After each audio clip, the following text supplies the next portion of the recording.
చదువుతున్నాను. రుద్రాభిషేకని పుణ్యాలు రావాలి, భయాలు పోవాలి, జయాలు కలగాలి. అందరూ నమసించేయండి.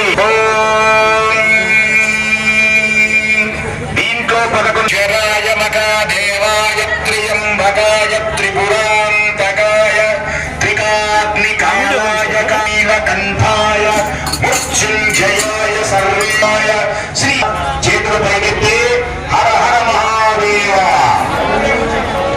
హర హర మహాదేవ.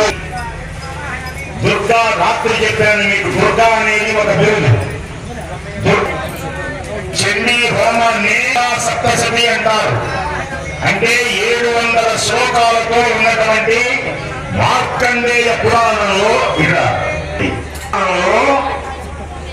దివ్యమైనటువంటి అద్భుతమైనటువంటి శక్తివంతమైనటువంటిది చండీ సప్తశతి. శతి అంటే 100. దీంట్లో సప్తశతి కూడా ఉన్నారు. కుంటీసా పెడితే అర్థం వేరు, నీకేసా పెడితే అర్థం వేరు. చండీ సప్తశతి అంటే అర్థం వేరు, సప్తశతి అంటే అర్థం వేరు. సప్తశతిలో సప్తశతులు ఉన్నారు అంటే ఉంటారు. ఆ దివ్యమైనటువంటి శక్తిని ఏదే కాదు, అనేక శక్తులు. ఒక చిన్ని కథ చెబుతాను. చండీ సప్తశతిలో అద్భుతమైనటువంటి కథలు ఉంటాయి. ఈ అమ్మవారిని దుర్గాదేవి అని పిలుస్తారు. ఈ పుస్తకంలో ఉన్నదానికి ముందు కథ జరిగింది. ఈ పుస్తకంలో చండీ సప్తశతిలో ముగ్గురు అమ్మలు ఉంటారు. ఎవరయ్యా అంటే మహాకాళి, మహాలక్ష్మి, మహాసరస్వతి అమ్మవారు ఉంటారు. ఇక ఏ పుస్తకాలలో మహా మహా మహా ఉండదు. సరస్వతి, లక్ష్మి ఇలాగే ఉంటుంది. ఈ ఒక్క పుస్తకంలోనే మహాకాళి, మహాలక్ష్మి, మహాసరస్వతి అని ఉంటాయి. ఈ మహా అంటే చాలా అర్థం ఉంది. బాగా వినండి. ఈ 700 శ్లోకాలకు ముందు ఈ అమ్మవారిని దుర్గాని పిలుస్తారు. సప్తశతిలోకి వెళ్లకుండా మధ్యలో అవసరం వచ్చినప్పుడు చెబుతాను. ఇప్పుడు దుర్గాదేవి అంటే చెప్తాను, బాగా వినండి. అమ్మవారికి దుర్గాని పేరెందుకు వచ్చింది అంటే, మనకు దేవీ నవరాత్రులలో దుర్గాష్టమి వస్తుంది. తప్పట్టుకోకండి. ఆ అమ్మని పూర్తి అమ్మకి ఇష్టం. మీరేం చేయకల్లా 3 ఏళ్ళ అబ్బాయి అమ్మ దగ్గరకు వచ్చి, అమ్మ అమ్మ ఇప్పటి వరకు నువ్వు ఎత్తుకున్నావే, నేను ఎత్తుకుంటాను రావే అంటే చాలు. ఊరి పూజలో అమ్మ అమ్మ నేను పెద్ద అయినాక నీకు నెక్లెస్ చేయిస్తానే, పట్టుచీర కొంటానే, నిన్ను కష్టపెట్టలేమ్మా అన్నాను అనుకోండి. బుజ్జినా నా ఇసుక పోసుకోవగా ఎంత చక్కగా అన్నావుగా. అసలు ఈ మాట మీ నాన్నకి బుద్ధి ఉంటే ఎన్నాళ్ళు నాన్న చిట్టి చిట్టి చెట్టు అంటుంది. వీడు పెద్ద అయినాక ఏం చేస్తాడో తెలియదు. అందుకని మన అమ్మకే ఇంత ఆనందం ఉంటే జగజ్జనుడికి ఇంకా ఎంత ఆనందం ఉండాలి. ఒకానొక సమయమున ఒక చిన్ని కథ 2 నిమిషాలు బాగా వెళ్ళండి. కష్టాలన్నీ పోతాయి, క్షామాలన్నీ పోతాయి, బాధలన్నీ పోతాయి, మానసిక వ్యధలన్నీ పోతాయి. దేశం దేశం ఈ మైకు ఎంత దూరం ఉందో ఒక్కొక్క అక్షరానికి 1000 మైళ్ళ దూరం వ్యాపిస్తుందన్నమాట. ఇప్పుడు నేను చెప్పిన మాట అమ్మ దయ వల్ల ఈ 1000 మైళ్ళ దూరంలో అన్ని పాడి పంటలు పండుతాయి, సుభిక్షంగా ఉంటుంది. కథలో కొంచెం వినడం చేతనే అమ్మ కరుణగా ఉంటుంది. అమ్మ దయ ఉంటే అన్నీ ఉన్నట్లే. పెద్దగానే అమ్మ దయ ఉంటే ఇంతేనా? అమ్మ దయ ఉంటే ఒకసారి వాళ్ళు చూపించండి. అమ్మ దయ ఉంటే అమ్మ చేతుల దగ్గర మనం ముసిపోతారు. ఈ కెమెరా వాళ్ళు చెప్పాలి, ఎప్పుడెప్పుడు చూపించాలి. భక్తి చాలా చూడాలా. అమ్మ దయ ఉంటే ఒకనొక సమయంలో దుర్గముడు ఆ రాక్షసుడు ఎదుటివాడు నవ్వుతూ ఉంటే వాడు ఊరుకోలేడు. ఎదుటివాడు నవ్వుతూ ఉంటే వాళ్ళని నాశనం చేయాలి అనుకుంటారు. మన సీరియల్లో కొందరు ఆడవాళ్ళు ఉంటారు.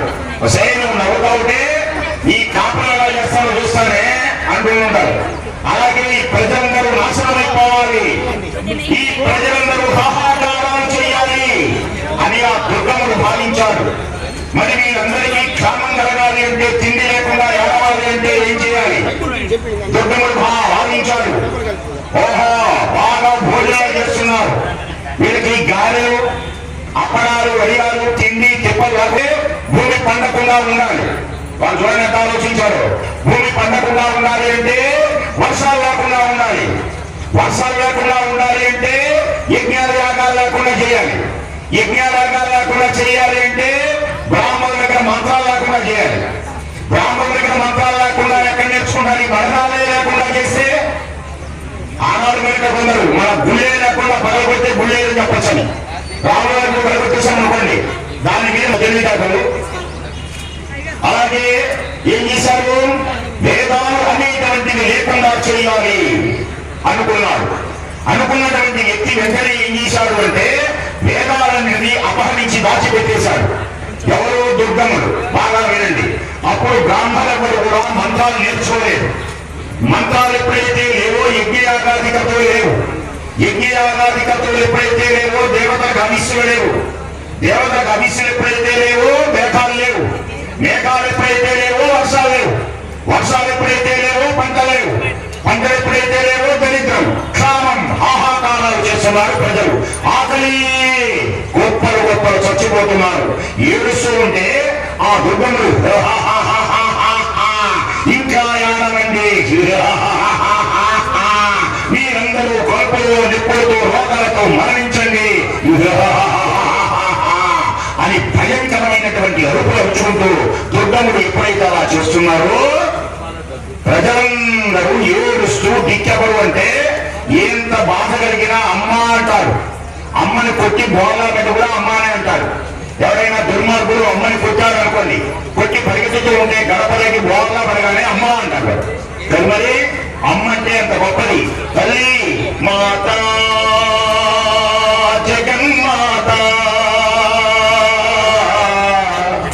మాత జగన్మాత, నీకన్నా మాకిలలో ఇంకెవరున్నారు? మాత జగన్మాత, ఓ మాత ఉన్నారు మాత. అమ్మా అమ్మా అమ్మా ఆర్తితో అవగానే అమ్మ ప్రత్యక్షమైంది. తప్పట్లబట్టండి.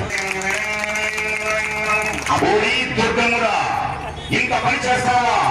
మా కులాన్ని హింసిస్తావా అని దుర్గాదేవిని పేరు లేదు అని పేరు కలిగిన భయంకరమైన రాక్షసుని చంపివేసింది. జయబలో అమ్మవారికి. దుర్గముడు అనే రాక్షసుని చంపివేసింది కనుక అమ్మాయి మరణ బ్రాహ్మణులకు ఇచ్చింది. బ్రాహ్మణులందరూ వేదాలు చదివారు. ఇలాంటి గ్రామాల్లో అందరికీ చెప్పారు, మీకు శుభం జరుగుతుంది, యజ్ఞాలు చేయించుకోండి మాట చెప్పాడు ఆయన. ఆశీర్వదిస్తే చాలు. ఈ బ్రాహ్మణులందరూ నోరు తెరిచాడు. ఇందాక మా గోపీకృష్ణ గారు అంటున్నాడు, అసలు ఇక్కడ ఆహాహాహా రవి అంటే రవి గారేనండి, సంకల్పం అంటే అలా ఉండే మామూలుగానా? ఎన్నంటి కొత్త